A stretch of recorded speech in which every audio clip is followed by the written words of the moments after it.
Om Shanti. 2रा October 2024 प्रात मुरली बापदादा मधुबन।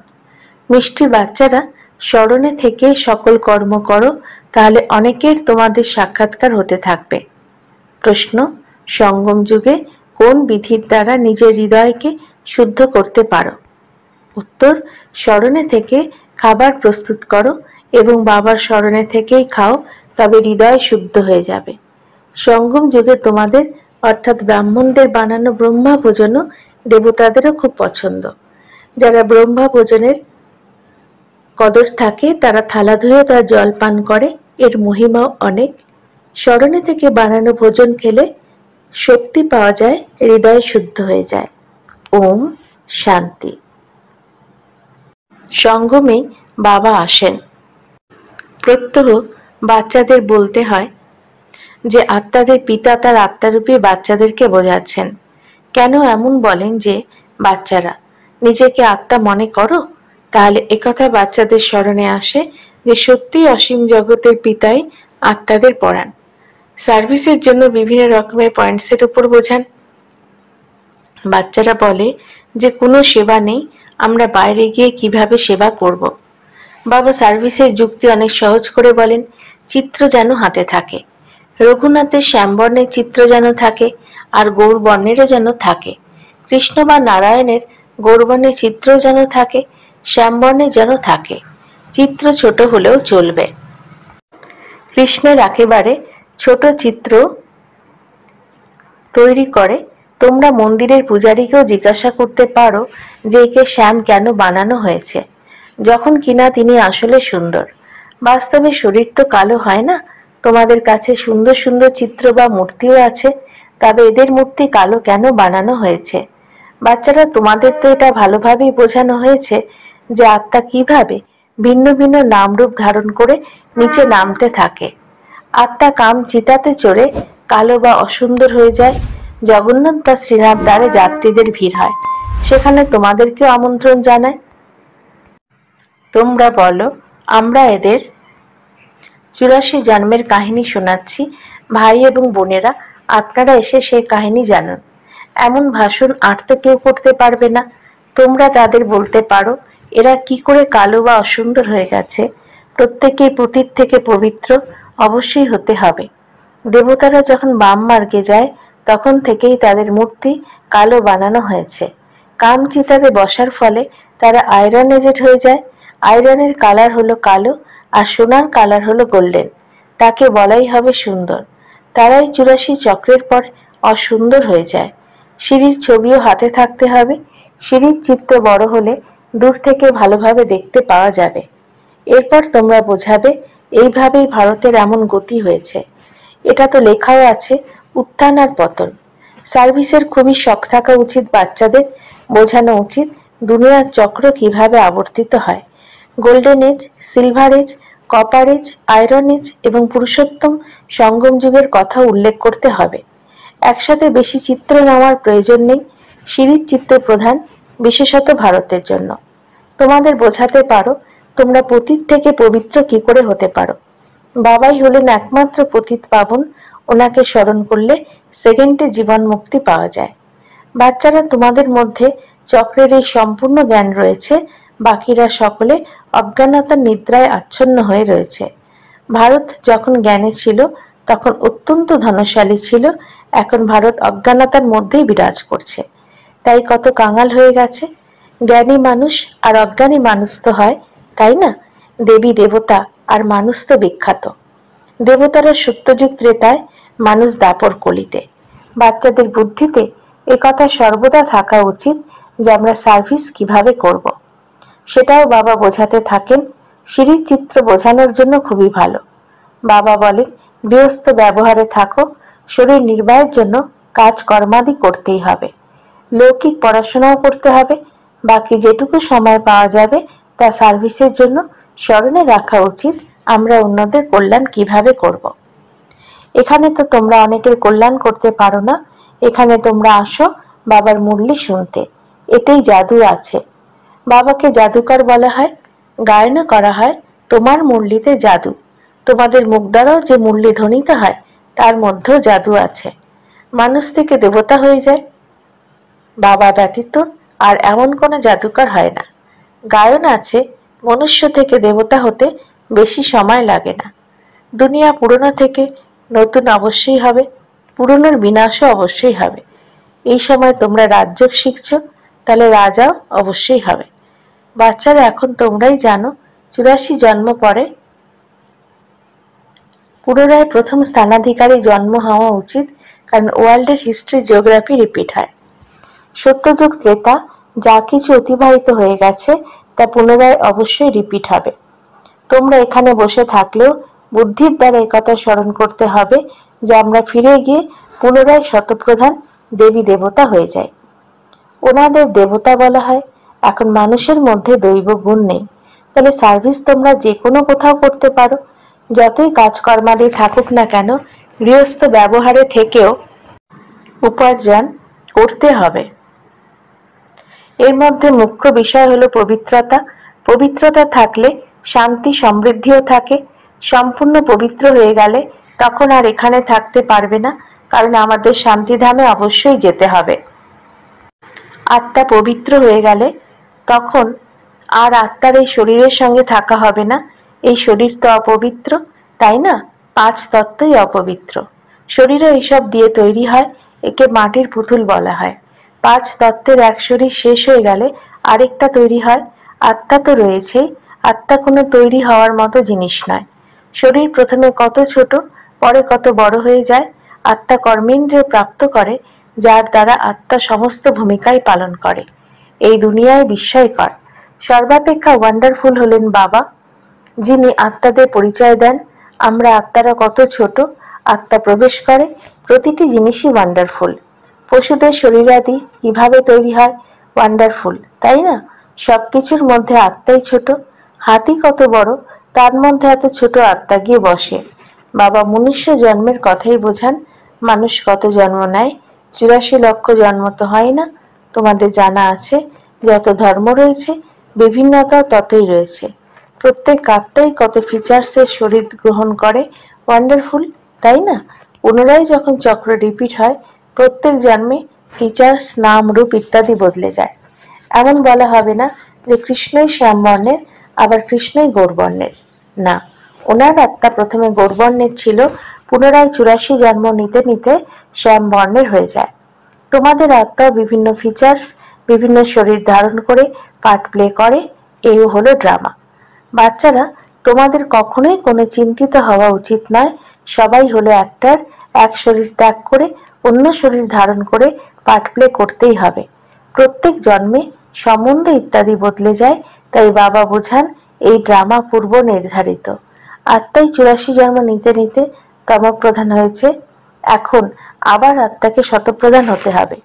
পবিত্রতা অবশ্যই হতে হবে। সৃষ্টি পবিত্র ছিল, এখন পতিত, পুনরায় পবিত্র হতে হবে। শতপ্রধান তমপ্রধান শব্দগুলো তো আছে, তাই না? শতপ্রধান সৃষ্টি, পুনরায় শতরজ তম সৃষ্টি হয়। এখন যা তমপ্রধান হয়ে গেছে সেটাই আবার শতপ্রধান হবে কিভাবে? পতিত থেকে পবিত্র হবে কিভাবে? বৃষ্টির জলে তো হবে না। বৃষ্টিতে মানুষের মৃত্যু হয়ে যায়, বন্যা হয়ে গেলে তখন কত মানুষ ডুবে যায়। এখন বাবা বোঝান এইসব খণ্ড থাকবে না। প্রাকৃতিক বিপর্যয় সাহায্য করবে, কত অসংখ্য মানুষ, পশু ইত্যাদি বয়ে চলে যায়। এমন নয় জলে পবিত্র হয়ে যায়, সে তো শরীর হয়ে যায়। শরীরকে আর পতিত থেকে পবিত্র হতে হবে না, পবিত্র হতেই হবে আত্মাকে। আর পতিত পাবন হলো একমাত্র বাবা। যদিও ওদের জগৎগুরু বলা হয়, কিন্তু গুরুর কাজ তো সদ্গতি প্রদান করা। সে তো এক বাবাই হলেন সদ্গতি দাতা। সদ্গুরু বাবাই সদ্গতি দেন। বাবা অনেক কিছুই বোঝাতে থাকেন, ইনিও তো শোনেন, তাই না? গুরুরাও পাশে শিষ্যদের বসায় শেখানোর জন্য, ইনিও ওনার পাশেই বসেন।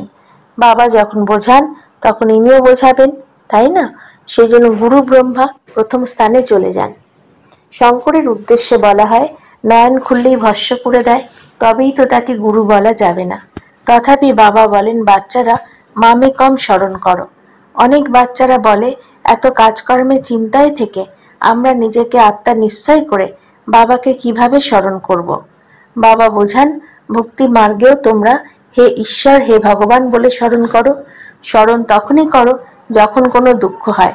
মৃত্যুর সময় বলা হয় যে রাম রাম বলো। অনেক সংস্থা রয়েছে যারা রাম নাম দান করে। যেভাবে তোমরা জ্ঞান দান করো, ওরা আবার বলে রাম বলো রাম বলো। তোমরাও বলো শিব বাবাকে স্মরণ করো, ওরা তো শিবকে জানে না, এভাবেই রাম রাম বলতে থাকে। এখন এও কেন বলে যে রাম বলো, যখন পরমাত্মা সকলের মধ্যেই বিরাজমান? বাবা বসে বোঝান রাম বা কৃষ্ণকে পরমাত্মা বলা যায় না, কৃষ্ণকে দেবতা বলা হয়। রামের উদ্দেশ্য বোঝানো হয় উনি হলেন সেমি দেবতা। দু কলা কম হয়ে যায়, প্রতিটি বস্তুর কলা কম হয়ে যায়, বস্ত্রাদিও প্রথমে নতুন পরে পুরনো হয়ে যায়। বাবা এসব কথাই বোঝান, তথাপিও বলেন আমার মিষ্টি মিষ্টি আত্মারূপী বাচ্চারা, নিজেদেরকে আত্মা নিশ্চয় করো, প্রতি মুহূর্তে স্মরণের সুখ অনুভব করো। এখানে তো হলোই দুঃখধাম, বাবাকে আর উত্তরাধিকারকে স্মরণ করো। স্মরণ করতে করতে অপার সুখ পাও। কলহ ক্লেশ রোগ ভোগ যা কিছু রয়েছে এই সব কিছুই সমাপ্ত হয়ে যাবে। তোমরা 21 জন্মের জন্য নিরোগী হয়ে যাও, শরীরের সবকিছু সমাপ্ত হয়ে যাক, জীবন মুক্তির পথ প্রাপ্ত করো। তারা গায়ন করে কিন্তু কর্মে নিয়ে আসে না। বাবা তোমাদেরকে প্র্যাকটিক্যালি বোঝান। বাবাকে স্মরণ করো, তবেই তোমাদের সকল মনোকামনা পূর্ণ হয়ে যাবে, তোমরা সুখী হয়ে যাবে। সাজাভোগ করে একটু আধটু খাবার পাওয়া ভালো কথা নয়। তাজা খাবার খেতে সকলেই পছন্দ করে। এখানে সর্বত্র তেলের ব্যবহার, আর ওখানে ঘিয়ের নদী বয়ে যায়, মানে সমৃদ্ধির প্রতীক। তাই বাচ্চাদের বাবাকে স্মরণ করতে হবে। বাবা এমন বলেন না যে এখানে বসেই বাবাকে স্মরণ করো, না, চলতে ফিরতে ঘুরতে বেড়াতে শিব বাবাকে স্মরণ করতে হবে। চাকরি বাকরি যেটাই করার করো, বুদ্ধি বাবার স্মরণে থাকা চাই। লৌকিক পিতার বাচ্চারা যখন কাজকর্মাদি করে তখন স্মরণে তো থাকে, কেউ জিজ্ঞাসা করলে তৎক্ষণাৎ বলে দেবে আমরা কার সন্তান। বুদ্ধিতে বাবার ধন সম্পত্তিও স্মরণে থাকে। তোমরাও এখন বাবার বাচ্চা হয়েছ, তাই প্রপার্টিও স্মরণে রয়েছে। বাবাকেই স্মরণ করতে হবে, আর কারোর সঙ্গে সম্বন্ধ নেই। আত্মাতে সম্পূর্ণ পাঠ ভরা আছে, যা ইমার্জ হয়ে যায়। এই ব্রাহ্মণ কুলে প্রতি কল্পে তোমরা যেমন পার্ট প্লে করেছ, তেমনি সেটাই ইমার্জ হতে থাকে। বাবা বোঝান খাবার প্রস্তুত করো, মিষ্টি বানাও, কিন্তু শিব বাবাকে স্মরণ করতে থাকো। শিব বাবাকে স্মরণ করে বানালে তাতে মিষ্টি যারা খাবে তাদেরও কল্যাণ হবে। কোথাও সাক্ষাৎকারও হতে পারে, ব্রহ্মার সাক্ষাৎকারও হতে পারে। শুদ্ধ অন্ন ভোজন করলে তোমরা ব্রহ্মার, কৃষ্ণের, শিবের সাক্ষাৎকারও করতে পারো। ব্রহ্মা হলেন এখানে, ব্রহ্মা কুমার কুমারীদের অনেক নাম হয়, তাই না? অনেকেরই সাক্ষাৎকার হতে থাকবে, কারণ বাবাকে তো স্মরণ করো। বাবা অনেক যুক্তি বলে দেন, ওরা মুখে রাম রাম বলে, তোমরা মুখে কিছু বলো না। মানুষ যেমন মনে করে যে গুরু নানককে ভোগ নিবেদন করি, তেমনি তোমরাও মনে করো আমরা শিব বাবাকে ভোগ অর্পণ করার জন্য তৈরি করি। শিব বাবাকে স্মরণ করে বানালে তাতে অনেকের কল্যাণ হতে পারে। ওই ভোগ গ্রহণ করলে শক্তি পাওয়া যায়। তাই বাবা ভোজন প্রস্তুতকারীকেও বলেন যে শিব বাবাকে স্মরণ করেই তৈরি করো। কি লেখাও রয়েছে যে শিব বাবা স্মরণে রয়েছে, কি স্মরণে থেকে তৈরি করলে ভোজনকারীদেরও শক্তি প্রাপ্ত হবে, হৃদয় শুদ্ধ হয়ে যাবে। ব্রহ্মা ভোজনের গায়ন তো রয়েছে। ব্রাহ্মণদের বানানো ভোজন দেবতারাও পছন্দ করে, এও শাস্ত্রতে রয়েছে। ব্রাহ্মণদের বানানো ভোজন গ্রহণ করলে বুদ্ধি শুদ্ধ হয়ে যায়, শক্তি প্রাপ্ত হতে থাকে। ব্রহ্মা ভোজনের অনেক মহিমা। যাদের কাছে ব্রহ্মা ভোজনের কদর রয়েছে তারা থালা ধুয়েও তার জলপান করে। নিজেকে অতি ভাগ্যবান মনে করে, ভোজন ব্যতীত থাকতে পারে না। ফেমেনের সময় অর্থাৎ খরার সময় খাবারের অভাবে মানুষ মারা যায়। আত্মাই ভোজন করে, এই কর্মেন্দ্রিয়গুলির মাধ্যমে স্বাদ গ্রহণ করে। ভালো কি মন্দ তো আত্মাই বলে, তাই না? এটা অত্যন্ত সুস্বাদু, শক্তিবর্ধক। ভবিষ্যতে তোমরা যেমন যেমন উন্নতি করতে থাকবে, ভোজনও তেমনই প্রাপ্ত হতে থাকবে। তাই বাচ্চাদেরকে বলা হয় শিব বাবাকে স্মরণ করে খাবার প্রস্তুত করো। বাবা যা বোঝান তাকে গুরুত্ব দেওয়া উচিত, তাই না? তোমরা এখানে পিতৃগৃহে রয়েছ, যেতে হবে শ্বশুরালয়। সূক্ষ্ম লোকেও তোমরা মিলিত হও, ভোগ নিয়ে যাও তোমরা। দেবতাদের ভোগ অর্পণ করা হয়, তাই না? দেবতারা আসে আর তোমরা ব্রাহ্মণেরা সেখানে সূক্ষ্ম লোকে যাও, সেখানে আসর বসে। আচ্ছা। মিষ্টি মিষ্টি হারানিধি বাচ্চাদের প্রতি মাতা পিতা বাপদাদার স্মরণে স্নেহ সুমন আর সুপ্রভাত। আত্মাদের পিতা তার আত্মারূপী বাচ্চাদেরকে জানাচ্ছেন নমস্কার, আমাদেরও বাপদাদাকে ধন্যবাদ, নমস্কার। ধারণার জন্য মুখ্য সার: ১. কোনো বিষয়তে চিন্তিত হয়ে উচিত নয়, কারণ এই ড্রামা সম্পূর্ণ সঠিকভাবেই তৈরি হয়ে রয়েছে। সব অভিনেতাই এতে নিজের নিজের পার্ট প্লে করছে। ২. জীবনমুক্ত পথ পাওয়ার জন্য বা সুখী হওয়ার জন্য অন্তরে একমাত্র বাবাকেই স্মরণ করতে হবে, মুখে কিছু বলতে হবে না। ভোজন বানানো বা খাওয়ার সময় বাবার স্মরণে অবশ্যই থাকতে হবে। বরদান: স্বার্থ, ঈর্ষা আর বিরক্তি বোধের থেকে মুক্ত থেকে ক্রোধ মুক্ত ভব। নিজের মতামত দিতে হলে দাও, সেবার জন্য নিজেকে অফার করো, কিন্তু নিজের মতামত জানানোর সময় সেই কথাটিকে নিজের ইচ্ছাতে পরিবর্তন করবে না। যখন সংকল্প নিজের ইচ্ছাতে পরিবর্তন হয়ে যায় তখন বিরক্তিবোধ চলে আসে। কিন্তু নিঃস্বার্থ হয়ে নিজের মতামত শোনাও, স্বার্থ রেখে নয়। আমি বলেছি তাই করতেই হবে এইরকম মনে করবে না। অফার করো, কি কেনতে আসবে না, নাহলে তো ঈর্ষা ঘৃণা একটি সাথী হিসেবে চলে আসবে। স্বার্থ বা ঈর্ষার কারণেও ক্রোধের জন্ম হয়, এখন এর থেকেও মুক্ত হও। স্লোগান: শান্তি দূত হয়ে সবাইকে শান্তি প্রদান করা, এটাই হলো তোমার অকুপেশন। ওম শান্তি।